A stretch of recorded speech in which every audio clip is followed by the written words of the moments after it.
Bom dia, o meu nome é Paulo Roberto, eu sou pediatra da Unimed São Sebastião do Paraíso e estamos aqui hoje para conversar um pouquinho sobre asma. Agora no dia 21 de junho é o Dia Nacional de Controle da Asma. E essa é uma doença que é bastante prevalente, especialmente na população pediátrica. Alguns estudos mostram que entre 8% até 23% das crianças experimentam algum episódio de asma durante a infância e a adolescência. Bom, o que é asma? A asma é uma doença inflamatória das vias aéreas. É uma doença em que, mediante uma agressão, a nossa via aérea se fecha, dificultando a passagem de ar. E é por isso que os sintomas mais frequentes na asma são tosse, falta de ar e o famoso chiado ou sibilância. A asma é uma doença que tem um componente genético importante, então é comum que mais pessoas da família tenham asma ou outras doenças alérgicas que são próximas à asma, como rinite alérgica, dermatites alérgicas. Então, pais que têm alguma doença alérgica, o filho tem uma maior chance de ter também. Além do fator genético, nós temos um fator ambiental que é importante. Nós sabemos que crianças que vivem com pessoas que fumam ou em ambientes muito poluídos ou com baixas condições sociais têm um maior risco de desenvolver asma. Assim como o aleitamento materno, ele é um fator de proteção muito claro para a gente. Então, crianças que são amamentadas ao seio por tempo longo têm um menor risco de desenvolver asma durante a infância. O diagnóstico de asma é um diagnóstico basicamente clínico, onde você tem um histórico de crises de tosse ou crises de sibilância, associado a outros fatores alérgicos como rinite e alergia.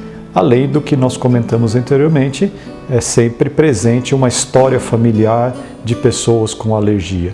Então não há nenhum exame específico que faça o diagnóstico da asma, o diagnóstico ele é principalmente clínico. Como comentado, os sintomas mais frequentes na asma são a tosse, o chiado e a falta de ar. Mas existe um grupo de crianças que não necessariamente terão chiado. É muito comum crianças com asma terem simplesmente tosse noturna, mas é aquela tosse persistente que não deixa a criança dormir. Muitas dessas crianças têm asma e precisam ser adequadamente diagnosticadas e tratadas. Nós classificamos as crises de asma em leve, moderada ou grave.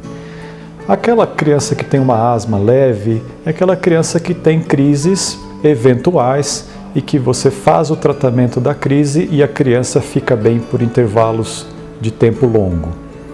Por outro lado, você tem crianças que têm crises recorrentes, precisando muitas vezes ir ao pronto-socorro ou precisando do tratamento de resgate com muita frequência. Essas crianças, elas já são classificadas como tendo asma moderada e precisam de tratamento a longo prazo. E você tem crianças que têm a forma grave da asma, que normalmente precisa de internação, eventualmente até de uma internação em UTI para o controle da sua crise. Sobre o tratamento, a asma tem tratamento e é importante que a criança com asma seja adequadamente diagnosticada para poder ter o melhor tratamento possível. O tratamento da asma, ele envolve muitas vezes o uso de bombinhas e é importante frisar que essas bombinhas, algumas delas estão disponíveis para toda a população mediante uma receita no programa de farmácia popular. Então não há justificativa para não tratar a asma, uma vez que o medicamento é fornecido gratuitamente pelo governo. Existem alguns mitos em relação ao uso da bombinha. O principal deles é que a bombinha vicia. E isso é mito. O que na verdade ocorre é que quando a criança tem asma, se ela for adequadamente tratada, ela tem uma melhora importante dos sintomas. Só que o tratamento da asma, como qualquer doença crônica, é um tratamento prolongado. Então, o que comumente acontece é que a criança começa a usar a bombinha, tem uma melhora e acha que pode retirar. E aí é que surge o mito de que a bombinha vicia. Um outro mito bastante comum na população é de que a bombinha ataca o coração, né?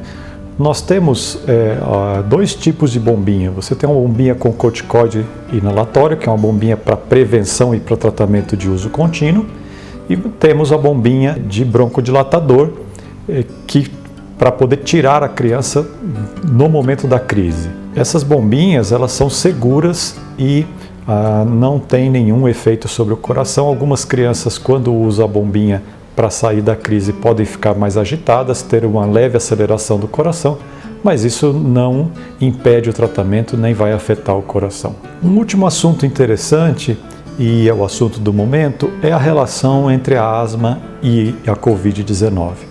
Então já começaram a sair os primeiros estudos demonstrando que ter asma não é um fator de risco para você pegar o Covid, assim como crianças e adultos que têm asma não têm o maior risco de complicação pelo Covid.